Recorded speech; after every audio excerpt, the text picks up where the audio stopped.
का असं आहे का सर्व ते एक म्हण आहे ना की त्यांनी केलं तर झालं ते विसरून जायचं का?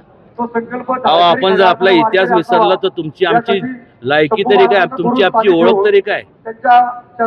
का चेंज ऑफ गार्ड त्यावेळेस जे होते शिवाजी महाराज त्यात पडद्याआड तुम्ही नेणार आहात का? आता जे आहेत त्यांचं उदो उदो करणार आहात? कमाल आहे. आणि खऱ्या अर्थाने हे सर्व जेवढे पक्षातले लोक आहेत यांनी एकदा ठरवावं की हे एक विशेष अधिवेशन बोलून तात्काळ हा कायदा पारित करावा, तो पास करावा, तो कायदा बनवावा जेणेकरून कॉग्निझेबल आणि नॉन बेलेबल ऑफेन्स 10 वर्षाची शिक्षा तर आणि तरच हे संपूर्ण जे विकृतपणा जो समाजात आहे किंवा जे विकृत लोक आहेत तरच ह्या त्यांच्या विकृतीला आळा बसणार आहे आणि तरच हा समाज एकसंघ राहणार.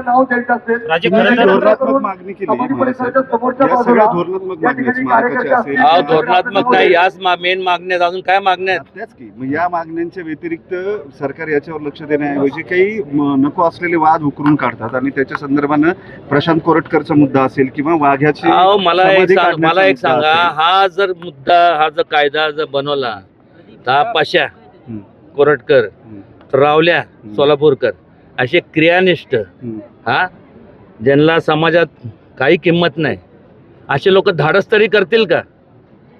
मूळ तुम्ही मुद्द्यावरच हा मुद्दाच तुम्ही म्हणजे कायदाच बनवत नाही, त्यामुळे हे लोक त्यांचं लिबर्टी घेतात. वाघ्या कुत्र्याच्या संदर्भात तुम्ही काही भूमिका अजून स्पष्ट केली नाही. वाघ्या कोण वाघ्या? एकच वाघ होऊन गेला, ते म्हणजे छत्रपती शिवाजी महाराज आणि संभाजी महाराज. कुठला वाघ आहे? ते समाधीबद्दल जर समाजी एक लक्षात घ्या, त्यात आता अनेक विद्वत्ता त्यांची त्यांचं प्रदर्शन करतात. त्यात मग ते धनगर समाज आणि होळकरांनी केलं, मग होळकर धनगर समाज काय संबंध काय? एक तुम्ही कमिटी बसवा इतिहासकारांची, ती का तिथं आलं, कधी आलं, इतिहासात तर त्याची काय कुठं नोंद नाही आहे, पण काय असेल ते करा ना आणि तो योग्य तो निर्णय घ्या. हाय काय त्यात? दरवर्षी विकासाची मागणी होते, हे सगळे मुद्दे दरवर्षीच येतात, मात्र कृतीत येत नाही.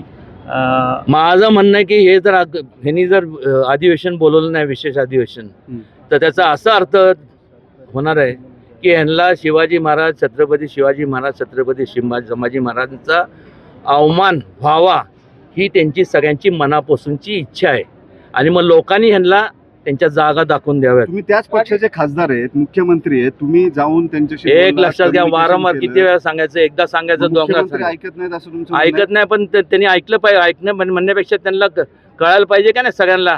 एका सांगण्यासारखं बोळ्यान दूध पितं का ते सगळे लोक? आता अवमान जेव्हा होतं तेव्हा दिसत नाही का?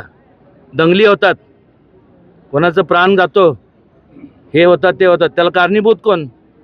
हा कायदा तुम्ही पारित नाही केला तर कारणीभूत हेच संपूर्ण सगळे. तुम्ही संसदेत या संदर्भात काही मागणी करणार? अमित शहाकडे आम्ही सांगितलं, त्यांनी सांगितलंय ते भाषण असं एखादं तगडं ज्यानं महाराष्ट्र हलेल, दिल्ली हलेल. एक लक्षात घ्या, भाषणापेक्षा वस्तुस्थिती त्यांना ह्या सांगण्यासारख्या गोष्टी नाही आहेत, हे अंतःकरणातनं आलं पाहिजे.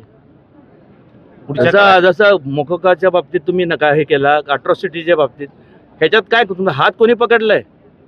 तुमच्या मागण्यांची अंमलबजावणी जर झाली नाही त्याच्यामुळे औरंगजेबाचं महाराष्ट्रात उदात्तीकरण होतंय.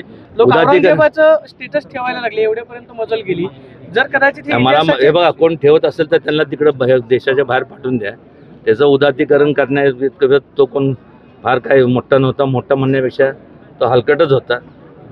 ठीक आहे, तिथं आता ते काय लोकांचं म्हणणं पडतं की ते महाराजांचं ते शौर्य त्यातनं दिसून येतो आणि इतिहास पुढे जातो. मला काय, माझं काय तसं मत नाही. कबरी संदर्भात काय मी मागं बोललोच आहे ना.